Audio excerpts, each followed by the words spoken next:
You feel that? Okay, variation 2 of the Trilloquy theme. Let's let this one rock for a minute.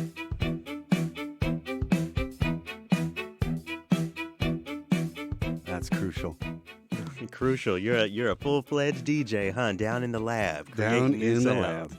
Well, that sounds really great. I'm Garrett McQueen. I'm Scott Blankenship. And this is Trilloquy, true and real stories from the fringes of classical music. Thanks again for this new theme. It sounds really great. You're starting it off, man, with the bassoon line. That's all you. Yeah. All I have to do is just give the window dressing. Yeah, so we'll I guess in 15 more opuses we'll have figured out something else for the opening. I'm sure that we're going to have a bank of them by then. Oh yeah, speaking of big banks, today we are kind of talking about one of the music world's richest musicians. I mean, in more ways than one. Beyonce Giselle Knowles Carter herself. I'm really excited. If you remember, Scott, watching her Homecoming documentary and the Yep. Homecoming performance, she included what she called a black orchestra, which included a few string players, a few violinists and violists. And on this opus of Trilloquy, I get to talk to one of those violinists. Her name is Jessica McJunkins. She is a contractor in the New York City area. She plays violin, and yeah, she is very proud to have reached into her bag and made a connection with Beyonce. That's got to be a serious rush to Yeah. have made a connection with somebody like that. But how did you get in touch with Jessica? Well, I've known Jessica for a few years now. I think we met through Sphinx originally. You know, just another. You know, the Black classical music world is a small one. So we tend to all be connected. Really great conversation with Jessica that I'm looking forward to sharing here in a few minutes. But first, Yeah. we have a little feedback. We got some to deal housekeeping. with. So I want to thank everyone who's listened and stuck with Trilloquy. You know, it's really been a great ride. I've gotten a lot of DMs, a lot of emails, a lot of texts. But now, if you have something that you want to let us know, you can email Trilloquy at AmericanPublicMedia.org. TRILLOQUY at AmericanPublicMedia.org. So a couple weeks ago, I got a bit of feedback basically asking, Scott, why are you here? We talk so much about race. We talk so much about gender. And as you as the middle-aged white male, you know, who we've heard from so much in for the past centuries, especially in classical music. This person who asked not to be named wants to know why you're here, why you're interested in this sort of work, and do you feel like you're filling the space of someone who is more deserving All the time. of this? So what's I'll let you speak. What is your response to that? Well, I knew it was coming. Okay. I knew that there was going to be some email about this or something. Nobody has reached out to me at all. Well, I want to know why you saw it coming. Well, look at what we're doing. Yeah. Okay, so we're talking about issues that exist in the world anyway, but as it manifests itself in classical music. Yeah.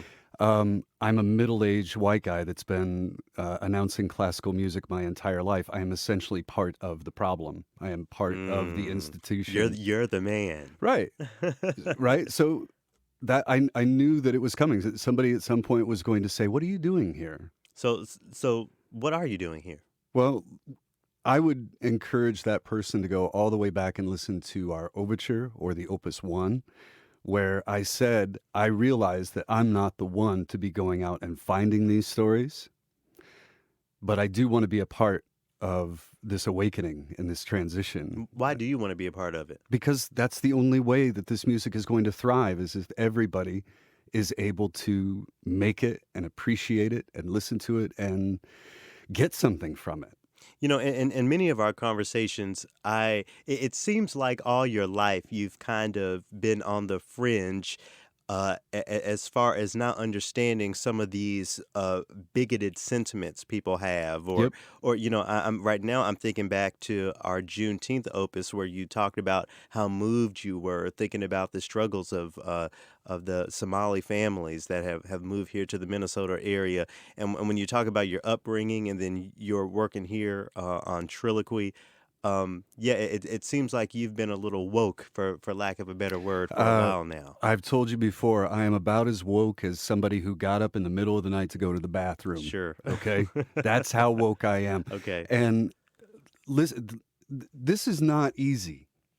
Yeah, I'm Okay? sure. This you said early on when I said, there might be a day when you want another person of color or perhaps a woman to come in and host this with you. And you said, no, no, no, it's okay. You just need to realize that every once in a while you're going to be the butt of a joke. Hmm. Do you think that's fun? I mean, Do you no. think it's that I enjoy the idea that somebody is having a laugh at my expense because I said something stupid? But with that being said, do you not appreciate being able to engage these conversations in an honest way? I don't feel like you're here trying to be one of the good ones, be one of the good white people, as much as you're here offering your tools and offering your skills That's my hope. to what I think is a very important conversation. But lest we never forget. These white men are dangerous. Why you got to lump me in there? I just think it's funny to see your face every time I play that. Well, I mean, No, I like that you're letting that off the chain. I like that you actually record that. You don't shy away from it. I love the way that you lean into these conversations, Garrett. And you and I share the mic yeah, in the prelude and the close. yeah. So that's like 20 minutes. And we got to what? Opus 12 before I actually led an interview. And I think that was one of our most powerful opuses because, again, Devon, and shout out to Devon, who's always very open and very honest. And the rapport you have with him, I think, played a big role into the stories he told. So, yeah. I think that the fact that I have been involved with perhaps 10 or 15%, that's how much I'm heard over the whole, all the catalog of what we've done. I think that's a fair fraction. Yeah, sure. 10 to 15% is what I occupy. And I really appreciate the question from I'm gonna call this listener Kiki. So I I really appreciate the note from Kiki because it's one of those honest questions that again folks have been so afraid to ask historically speaking when there is a project like this that is not fully black. There's always going to be a question of, well, what is that person doing here, and all this stuff. So I appreciate that very honest question, it's really as far as the C24 staff, it's just me who's the black person Hmm. on on the air in that way. And with your skills as far as Pro Tools and all the button pushing and all the editing you do on your end, plus your willingness to engage these conversations, I think is really important.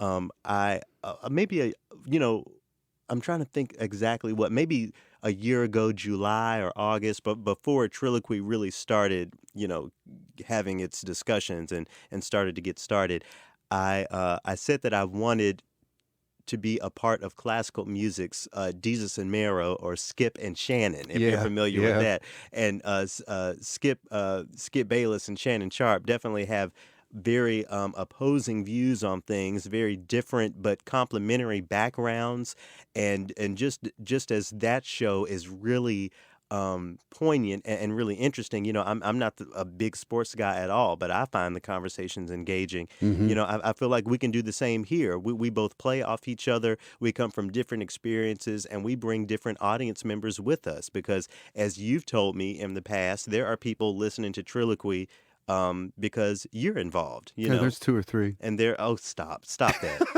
And then there are plenty of people listening because I'm involved, and then plenty of people listening just because they want to hear these conversations. So, yeah, Scott, I appreciate your work, and I appreciate your sometimes being the pincushion. I don't bully you all that much, though, so don't even act like I'm sitting up here. No, I think that we each give each other space to say what's on our minds and we don't go, oh, that's bullshit. We don't, Yeah, have you ever heard me go, oh, I think you're overdoing it? Or that's, not with the you, mic on. you've,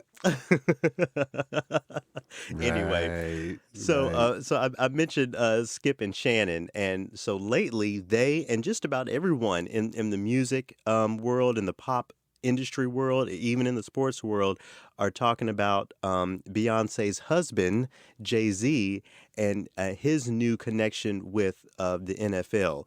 Uh, so, for folks who don't know, Jay-Z stood out against the NFL for a long time. Didn't he On write a line about it too? Yeah, he did an album with Beyonce that came out last summer, and in the tune titled "Ape," he says, "I said no to the Super Bowl. You need me. I don't need you." And Hmm. then he encouraged many other artists not to perform the Super Bowl. This is, of course, all connected to Colin Kaepernick and the work he did, which led to his being whiteballed out of the NFL. And he won that lawsuit and everything. So for a long time, we have this sort of black awakening on what is our relationship with the NFL. We don't need to be watching it. We don't need to support these good old boys and their racist tactics. And then all of a sudden, Jay-Z and the NFL come out in partnership. And a lot of people feel a way about that, especially considering what he said about the organization in the past. I'm curious what your take on that is, this situation. First off, I don't watch many sports. If anything, I might watch the Super Bowl Yeah. just because everybody else is talking about it. And what am I going to do? And who doesn't like hot wings and nachos?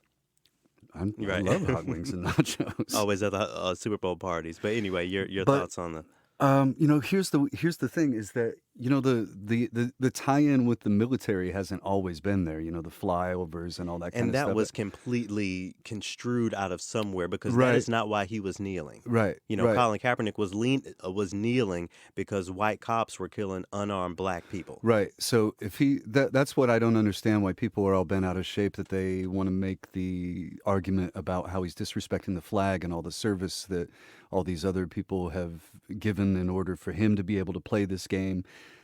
I But Jay-Z specifically with the NFL. Well, how do you feel about that? I thought you were talking partnership? about, no, because him kneeling during the national anthem did not impact me because, I look around and I see people watching these football games in their homes, and as soon as the national They're not anthems, standing. they're not Yeah. standing up. Okay, so forget about that. But he said, I saw the interview with the NFL commissioner, perhaps it was, where he said, I think we're past the kneeling and we need to move on to some actionable items. And I thought, did you confer with Colin about this? Who is this your decision to make, that we're past the kneeling? And his girlfriend said that they have not been in contact, that Jay-Z has not been in contact with Colin Kaepernick. So why does he get to decide when the kneeling stops and when the actionable items start? And that's a very good question, and it's interesting that you bring up that we're past kneeling part, because I don't think we ever will be. In sports, that's a conversation, but here in classical music, we will never be done with the conversation of integrating these different sounds and integrating these different stories. I don't. It hurt my feelings to hear Jay-Z say that. From my perspective, it was a money grab, and I know folks are going to just hate that I say that, but that's what it is from my perspective. And I'm not hating on him. I have faith in Jay-Z. He has done a lot of great work in the community, within the culture, as far as getting folks out of jail, getting people back on their feet. Jay-Z does do really great work. So I'm hopeful that, and I think that's where it's fair for me to leave it. I'm hoping that despite the kind of bad optics and some of his responses that a lot of people didn't appreciate, he might just make a change there. In the same way that you are, trying to use your tools to make a change, I hope he's doing the same.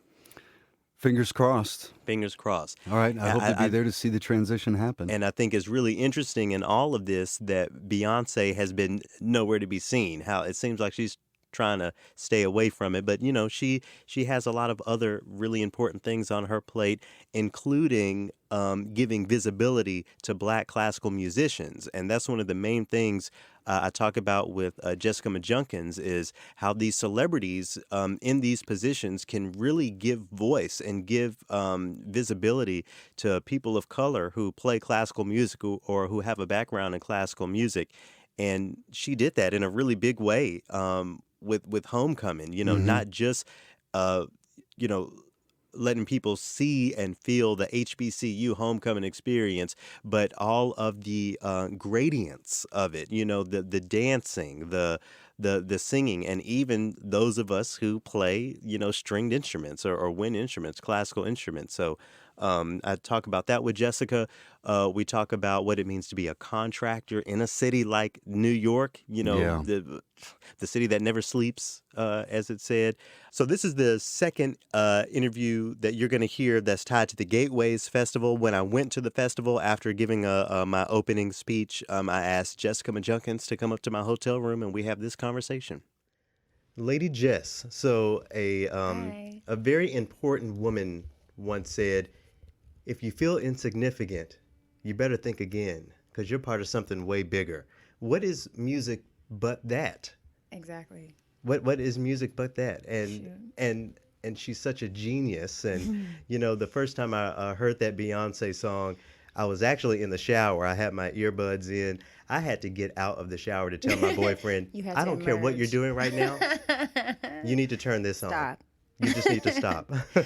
Stop. Your life depends on what you do in the next like 5 seconds. And we're definitely going to talk about your connections with Beyonce. But first, let's learn just a little bit about you. So you live in New York, and you are a freelancer. And a lot of people have heard that word freelancer a lot.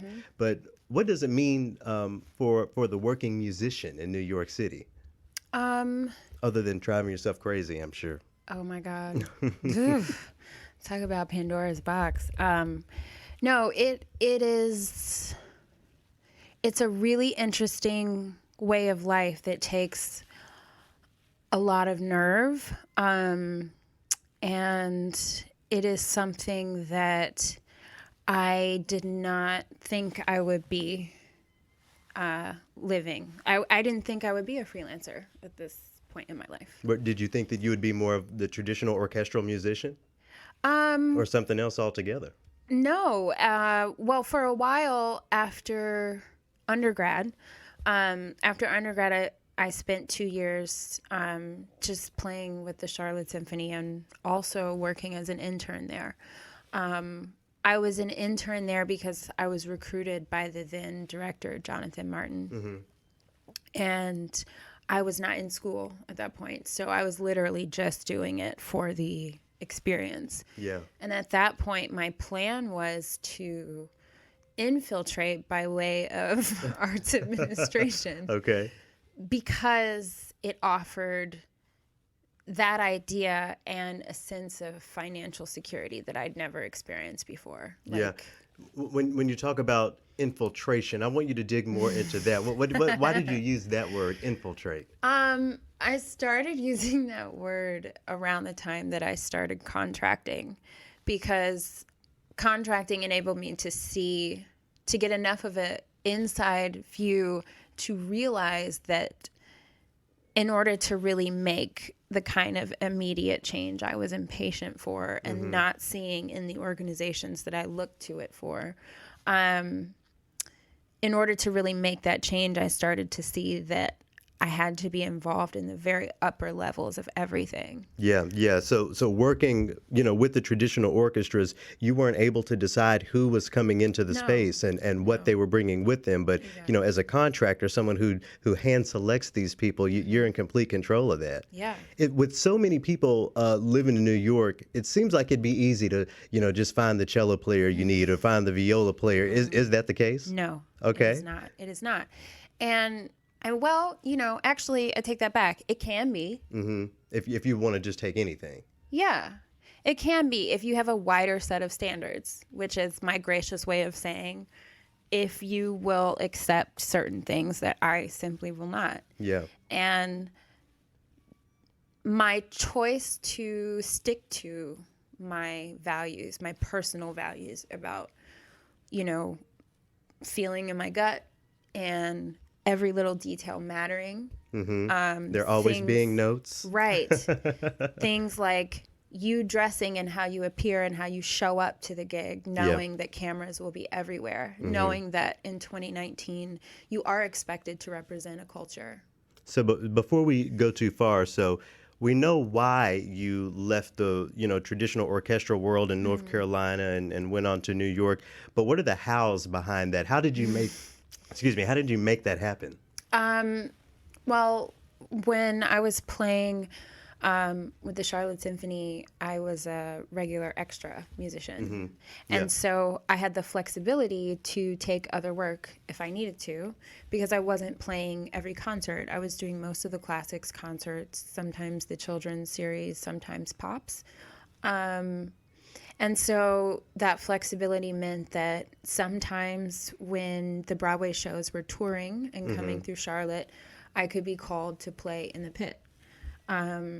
And so the first time I was called as a sub for another Charlotte Symphony musician who, her name is Martha Geisler. Shout out to her. Martha. Yeah. Hey. Martha is so bomb. I can't even begin to express. She's like the original hippie from like the mountains of North Carolina, but she took a chance on me. Yeah.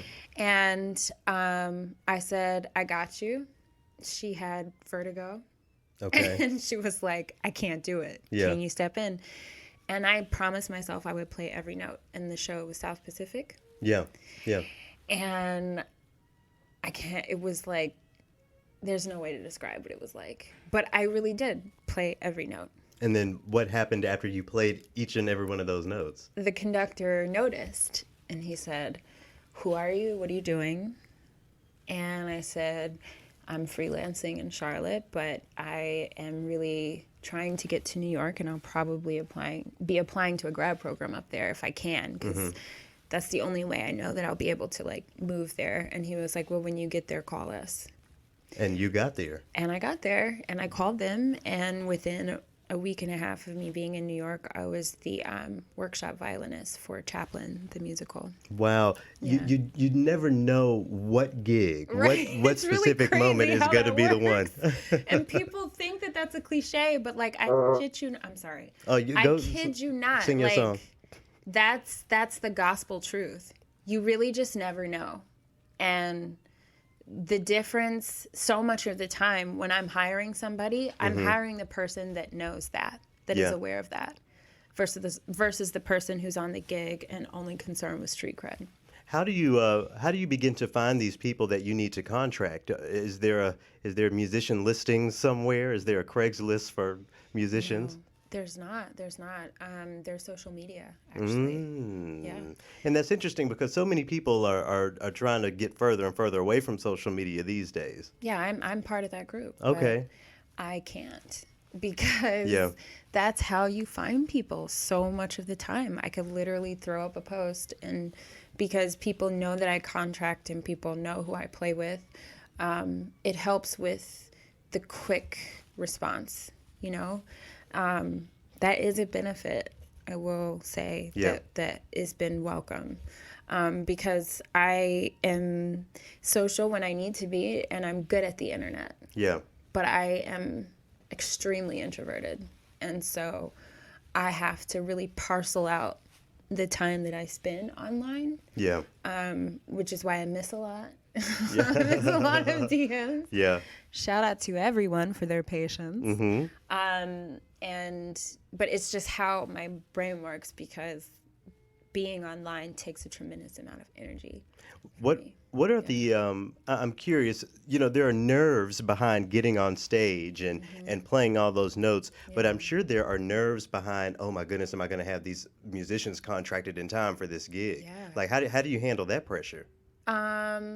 The best you can? The best that you can, with all of the medicine that you can, herbal and otherwise. No, but Amen. But it really just comes down to planning and figuring out what rhythm works for you. Like, I know for a fact that because I am dyslexic, I have to put things in chart form.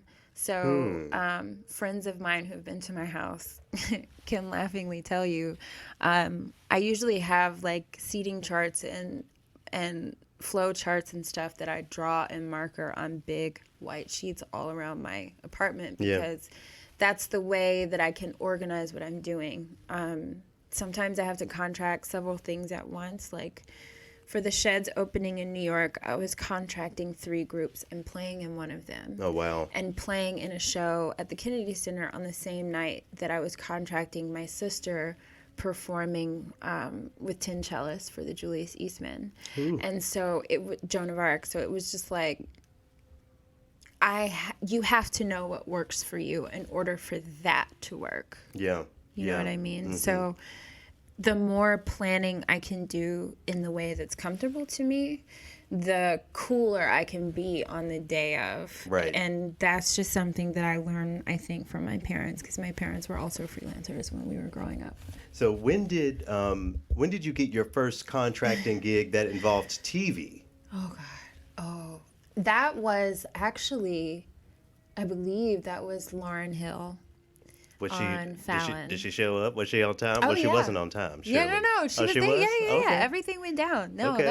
that was actually like a great hit. That was amazing because Brandy Younger, the harpist, shout out to Brandy. Yeah, shout out to Harpista. Brandy was the first person who contracted me to play with her at the Apollo for the premiere of the Nina Simone documentary. Oh my goodness, Black women doing stuff Killing in New York. right. Yeah. And what I learned from Brandy actually on that hit was that as a contractor, sometimes you are responsible for the money when the money is not giving you the money.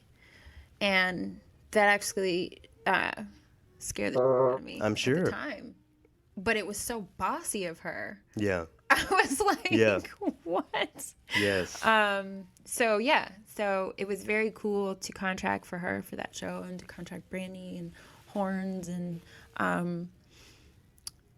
that was my first time contracting for TV. Yeah. And that was cool because that was my first time really understanding how in-ears worked. Oh, in-ear monitors. Mm-hmm. Talk to me a little bit about that. Okay, so when you're playing a lot of times with pop shows, like when we were on tour, we're playing for arenas and we're playing for stadiums, which means that if you don't have in-ear monitors, which are essentially like headphones on steroids. Yeah. Oh, yeah, I'm sure. Then you can't hear anything because the sound is bouncing off of like, it's like playing in a cave. Yeah. So in the in-ear monitors, each musician has, at least on tour, each musician had an individual mix, and you could customize that mix with the sound department, who are like as brilliant at their jobs as like any classical musician is at theirs. Because in the middle of a show, like on tour, we had 19 people in our band. It was crazy. And every single person had a way to speak to our sound guys. And they would just hear us throughout the show, be like, Jimmy, I need 2 dBs less. I need this. I need that. This is a scene. Freeze this for the next 4 shows. And then in the next show, they're like, actually, no, don't do that. Yo, my dude. Like, and they're hearing all of this. And they're running a board with like hundreds of keys and buttons and saving things. And so when we played on Fallon, I didn't have custom in-ears. I didn't have custom in-ears until Coachella, and that was something that Parkwood provided for us. Wow. I'm wondering if you need a special instrument to connect to these systems, or can you just put it on your own? The in-ears connect to packs that are hooked onto our outfits. Yeah. And those packs are by radio. They send signals to the soundboard. I see. Wow. So much technology involved. Yeah. So if you need to talk to somebody, you have to find a way to dance over to the mic and like hit the button and be like, "Hey, Jimmy, hey, how you doing? Can't breathe." Yeah. Also, my pack died because I'm sweating too much. And then, so I'm sure you have people to run out to replace the battery. Yeah, you have we somebody have for techs every who run job. up and down. Yeah. Yeah. Strings had 2 techs. So everyone in our collective circles, I'm sure, squealed in unison when we saw you on stage at Coachella with so Beyonce. But the tour came first. You did On the Run too. Coachella was first. Oh, that's right. Yeah. Because the documentary. Okay, see, Yeah. Beyonce messes with our timeline. Tricky. You see, she is how tricky. she's tricky? Yep. Wow. So Coachella was first. So how did you? I mean, surely all of this contracting work and the networking you were doing, that was very comprehensive. toward you getting that opportunity. But Yeah. but what was the call? What were the immediate series of events that led you to saying, yes, I will play Coachella with Beyonce? So I can only go into so much detail. Of course. FYI. But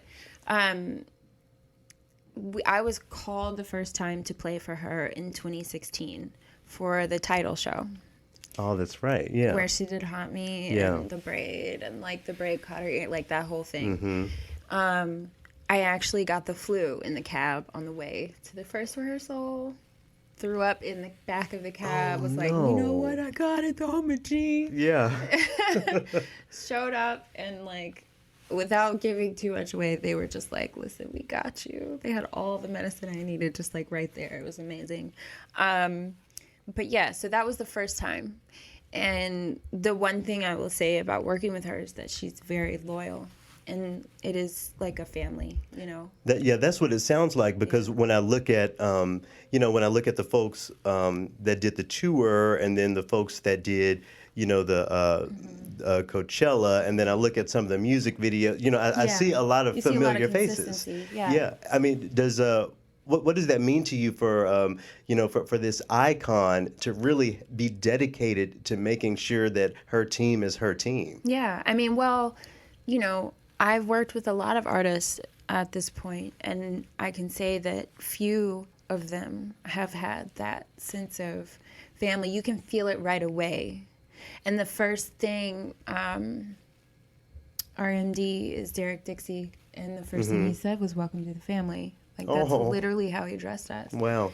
And that was incredible for me, especially as a string player, because as string players, we are kind of like still new on the for a pop lot of people, scene, for a lot of people, for indies, for other people in the band, for wind players, for brass players who've only been bopping a certain way, like here come string players. Like, it can be odd, and there's a certain stigma attached to string playing that's fair. Yeah.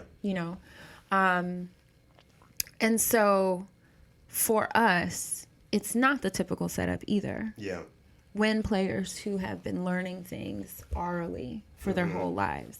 People who have been learning things in church orally for their whole lives. And in school, but in jazz band and in band and in marching band. And so their sense of theory is totally different from ours as string players.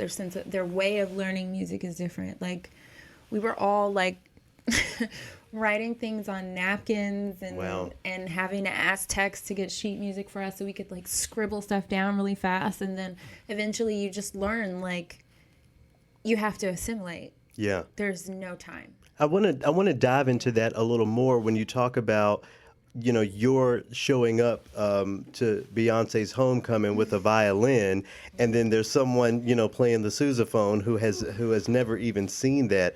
I mean, what can you say to that disparity? Because you are both, there for the same reasons, and a lot of your paths are very similar, both as musicians, but just at the same time so different. It's so different. Well, for us, because as you saw on the documentary, there's a period of time in which the band is just rehearsing with her. And in that time is when we really built our chemistry. We, as a band, collectively would warm up in modes in unison through the circle of it, like every day. As string players, we were highly annoyed. About the circle of fifths. No, the modes. Our scale systems are not like that. Right. We didn't, it was just like, but then once you learn the patterns, it's like, oh my God, wow, when I expand my mind, when I actually am assertively open to a new way of learning and listening to scales, this magical thing happens where I love it. So what happened on the converse? You're learning these modes and this different way of looking at scales. What were some of the brass players and maybe even some of the percussionists learning from you and the rest of the string players? To be honest with you, I don't know what they learned from us, because so much of it was us getting in there and asserting our right to be there Yeah. and like fighting for moments and features and just like, and I think we became like the lovable, annoying little children of like the band. Sure. And we were fine with that. I personally love that because my father is a jazz musician. You know, he played percussion back in the day. It's like in me. And so if she does something like ask us for the Jones Sisters Nights Over Egypt lick in unison, and it takes us a week to learn it, and we do learn it, and we play it down as a band. And then she says, wow, y'all, that's so good. We'll save it, okay? Oh. And you lose it. It's okay. Because the process is thrilling. Yeah. Because it's so new. And every day you don't know what's going to happen. Yeah. There's no way to know, you know, unless we're in like pre-records. You just have to show up and you just have to really ingest the music. So I did a lot of like, you know, recording things on my encrypted things on my voice recorder and going home after a full day of rehearsal and just listening through it and then rehearsing it on my own. Yeah. Because, you know, there's no music, but Right. we're playing on everything. Right. And we're writing everything that we play. And then adding choreography on band. top of And that. then Yeah. after 4 months of that, then there are 4 months of production rehearsals. Wow. Wow. So it's like, and that is what really, I think, to answer your question, a really roundabout way, I think that that's what brings the two sides of the band really together. Because Okay. it's like, yo, Yeah. Yeah. those modes, we gotta learn these steps. Like,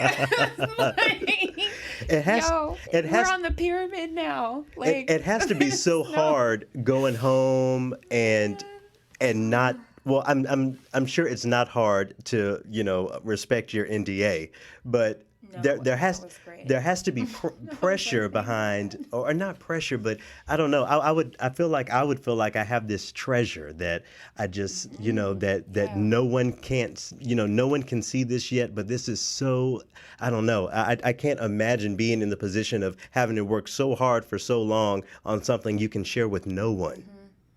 it's definitely one of those once in a lifetime things. Yeah.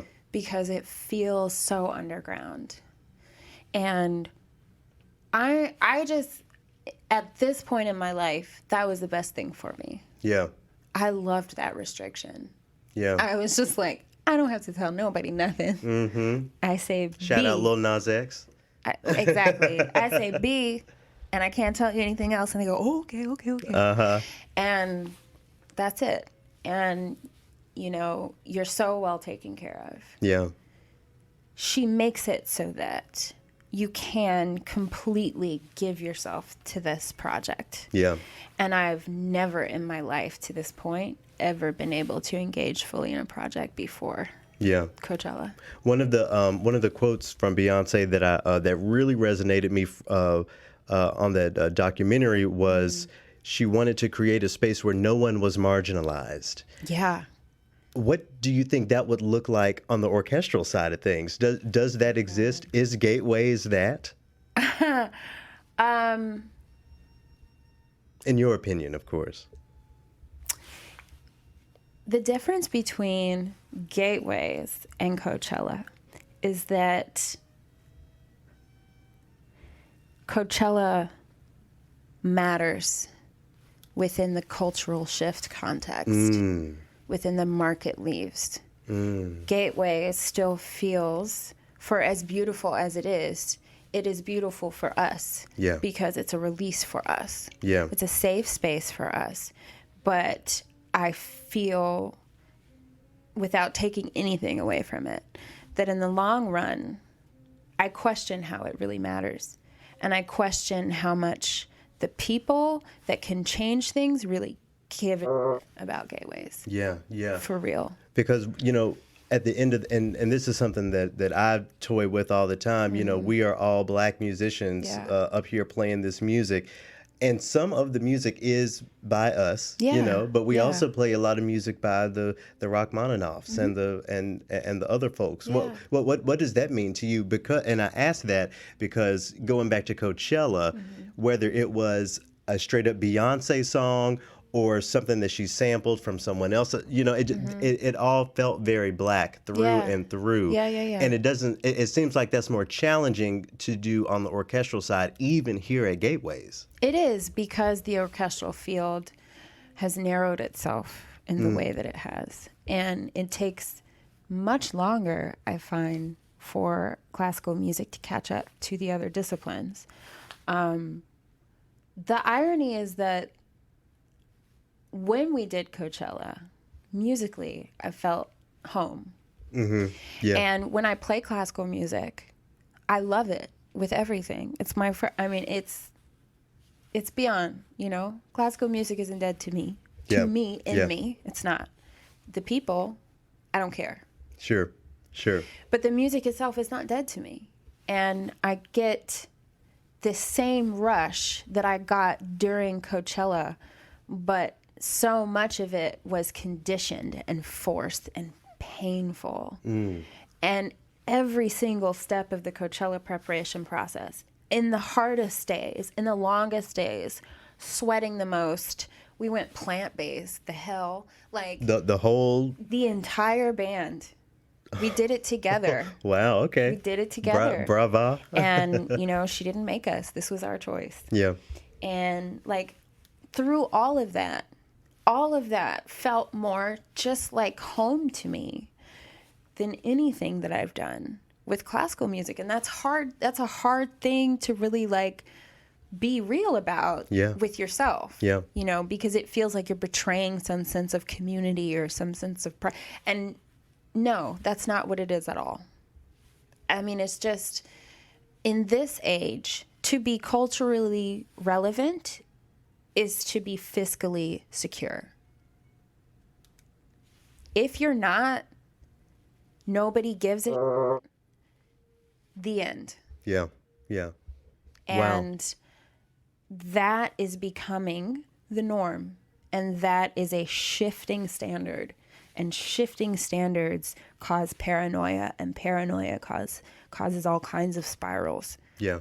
And so for me, what she did with Coachella in featuring strings in amongst everyone was not only more unifying, just from my perspective. I can't speak for anybody else, but it was not only more unifying, but it was also more healing for me and for everyone else in our section. And it also threw us onto the main stage in a way that none of these festivals or initiatives or funds or anything else has, which I don't think is coincidence, but... Yeah. I definitely want to get back into the cultural relevance piece, but you mentioned, this idea of Black classical musicians feeling a level of betrayal when we admit to ourselves that we aren't in service to ourselves in a lot of this music. So Lee Kuntz, who runs this festival, he uses some of that language in describing it. This is not a diversity initiative to him. These are classical musicians in service to ourselves and our love of classical music. How do you think we can expand that self-love into something that can be more culturally competent, something that, the Black person who does not play an instrument can appreciate by seeing us love this and accepting us as part of the bigger culture, the bigger Black culture? I think, and I mean, I can only speak like from my perspective. Sure.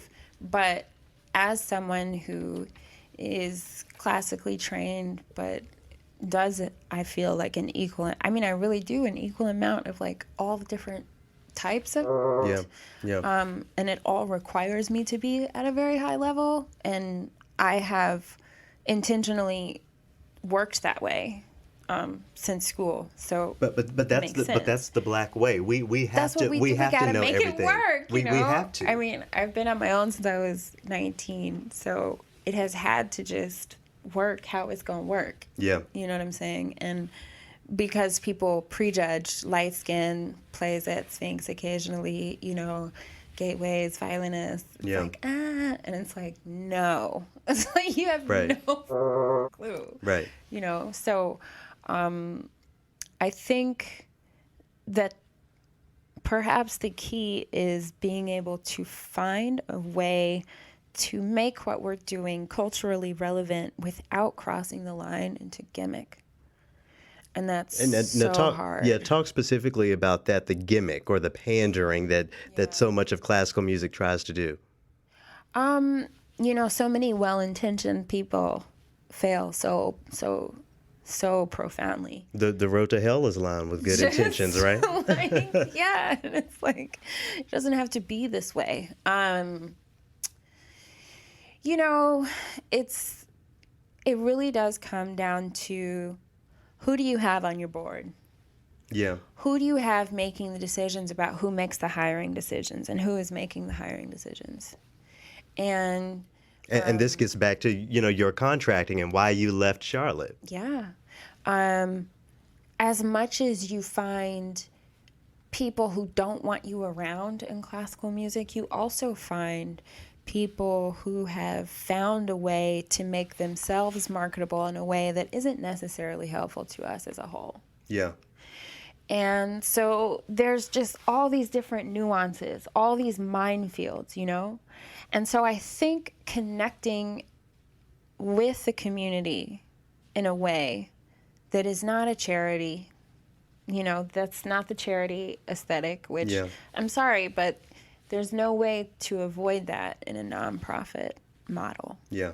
Despite the fact that that's becoming more and more unstable. So, what I've seen from people that I look up to have been really just like an incorporation of what they're doing.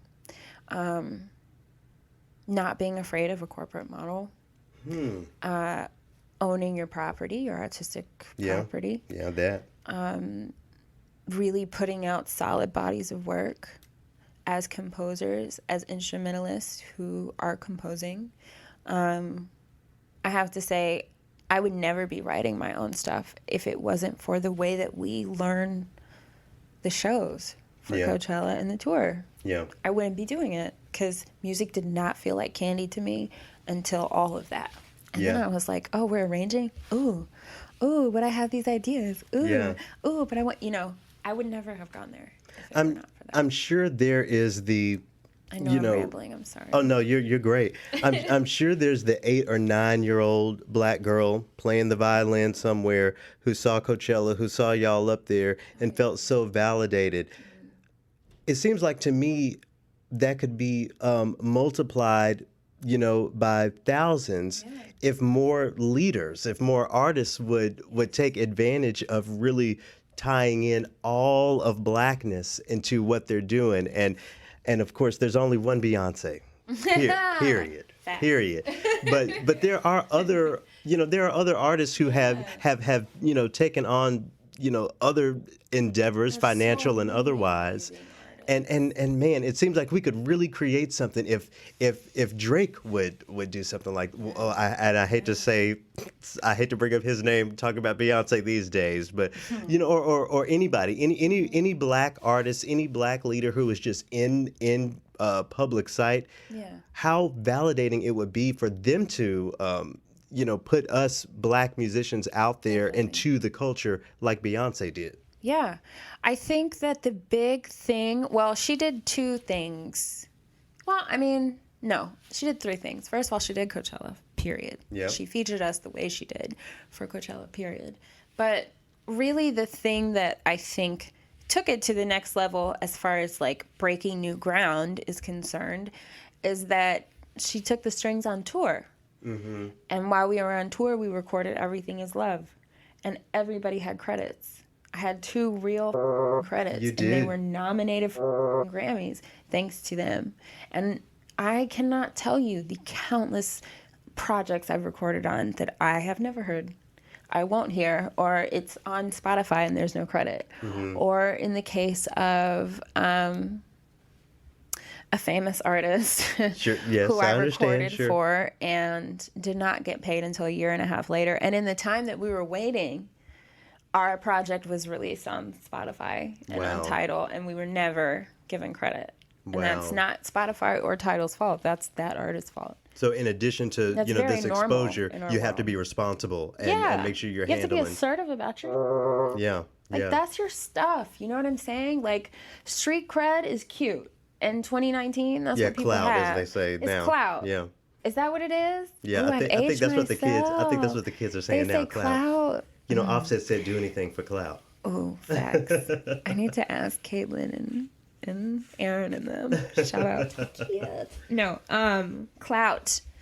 It's clout. It's cute. It's cool. It's whatever. Yeah. But what's on paper? You know, what are you getting more money for? Sure. Are you getting sponsored for anything off of it? Yeah. Like, or is this just about your profile? And then is your profile, like, if it is about your profile, like, are you utilizing that to the, Right. you know, to the best extent? Right. Because if it was up to me, I wouldn't be on any of this stuff. You know what I'm saying? Like, all of it makes me itch. But I like Instagram because I'm a visual person. So it's like, it's cool, you know, and I have to be there for people. I'm there because I feel like I have to be there for the next generation. It's very important to me. Yeah. I didn't have anybody, you know? Yeah. And imposter syndrome is real. Oh yeah. Oh yeah. And I was swimming in that. Sure. And it leaves an imprint, and all the conditioning, you see it around you all the time. You see it a lot in Black classical musicians. It's like we put up with a lot, and we've had to do a lot to fit. And here we are still. Now we have, thanks to the court of public opinion, we have the permission to be vocal about what we want and what we're not okay with. And it's like, now we need permission to, now that we have the permission, we need permission from each other. And it's like, just be real. Like, Yeah. just be honest. This doesn't work for you. So what do you see, or what do you hope even to be the next evolution in your career? I mean, you've already climbed the top of the mountain as far as I'm concerned. You were playing with Beyonce, but I mean, maybe expanding your contracting, or Yeah, well, you know, I've been contracting a little bit less. I've found that contracting after touring with Beyonce is terrifying because before, less people care what you're doing. I never thought about that. So now everyone is trying to get connected to you because you're connected to Beyonce. And it's bringing out really strange things in people. Like, the leader of a very prominent orchestra approached me after the panel that I did at Sphinx. You don't want to name him? Because, you know, I don't mind naming a conductor. Oh, I know you. No. This person is not a conductor. Oh, okay. No, okay. no. Okay. No, because she's a woman of color. Sure.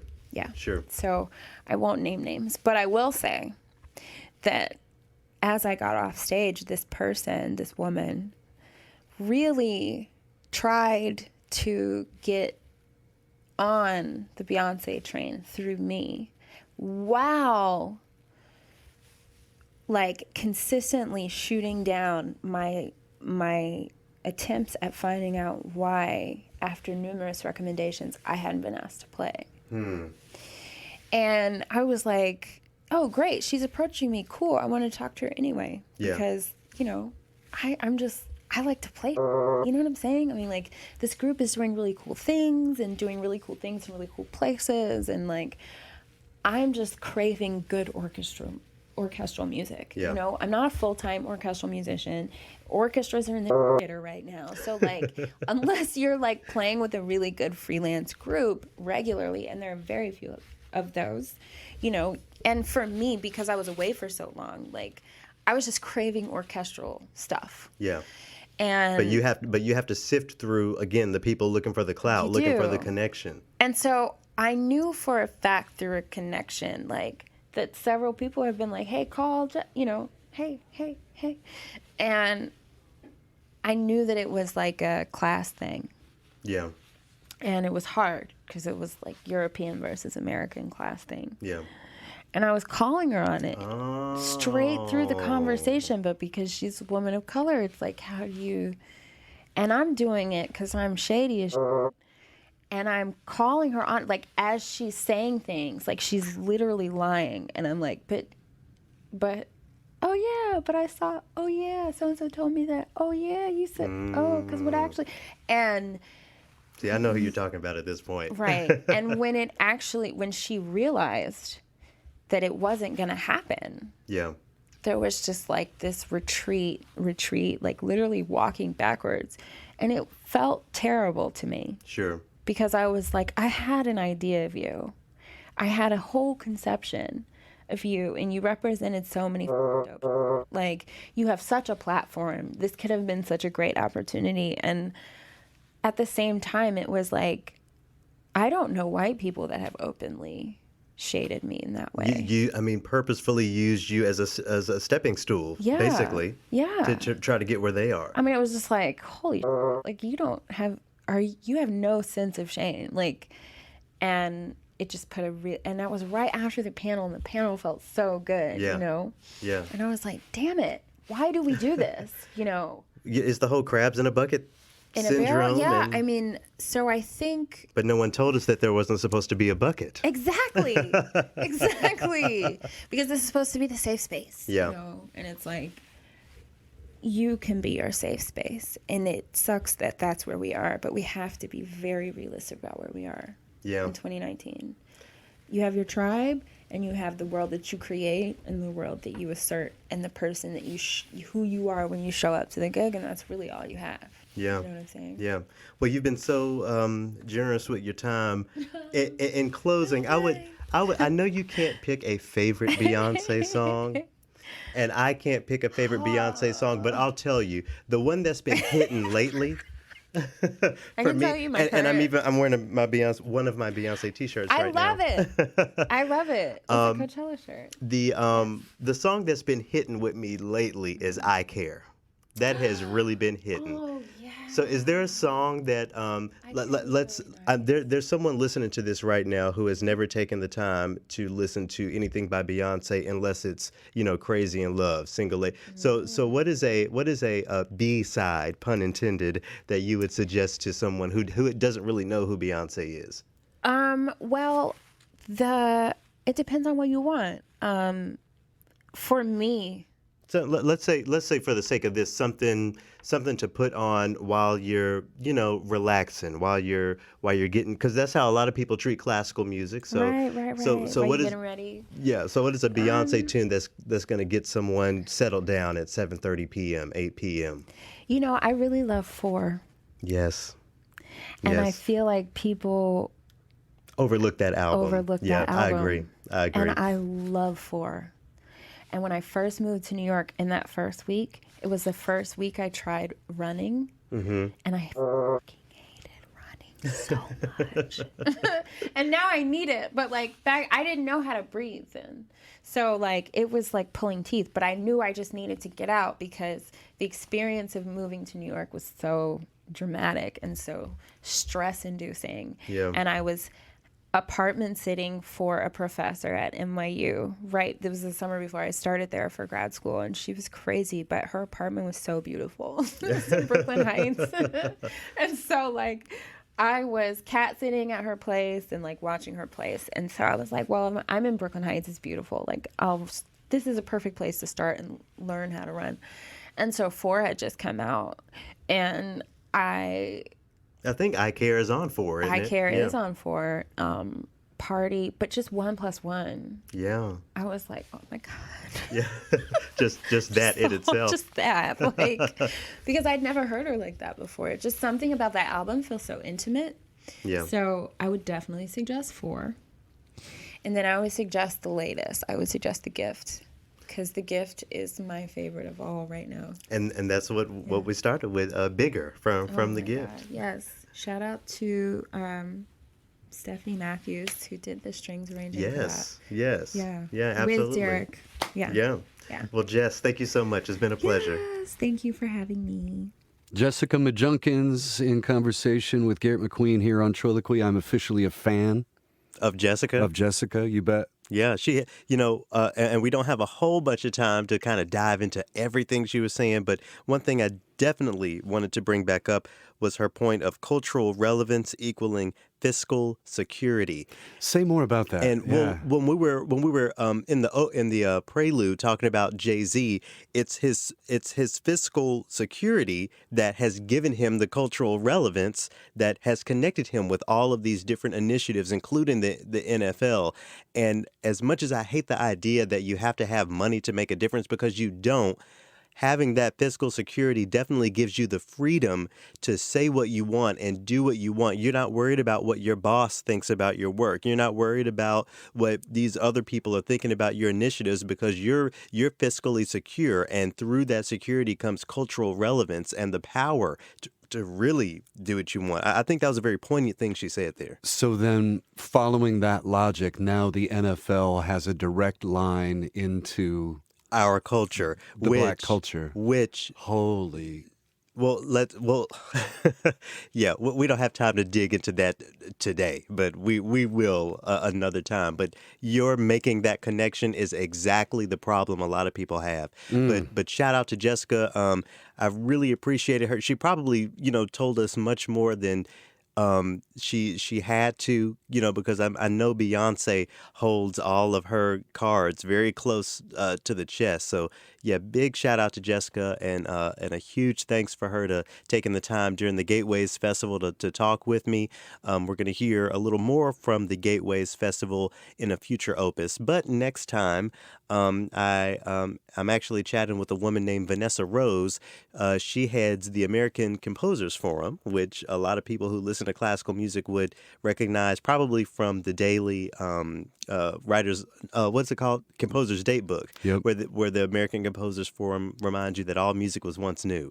So they have something coming up where they're exploring the idea of diversity among composers and how composers can get involved with those initiatives. Devon is going to be a part of this, Cool. who we've already heard from on Trilloquy. I'm going to give a talk there. So on the next opus of Trilloquy, I sit and chat with Vanessa about all about that convening, about what she sees for the American Composers Forum as far as creating more equity within the organization, and maybe even changing the name of American Composers Forum to help do that. So Cool. it's going to be a really great conversation.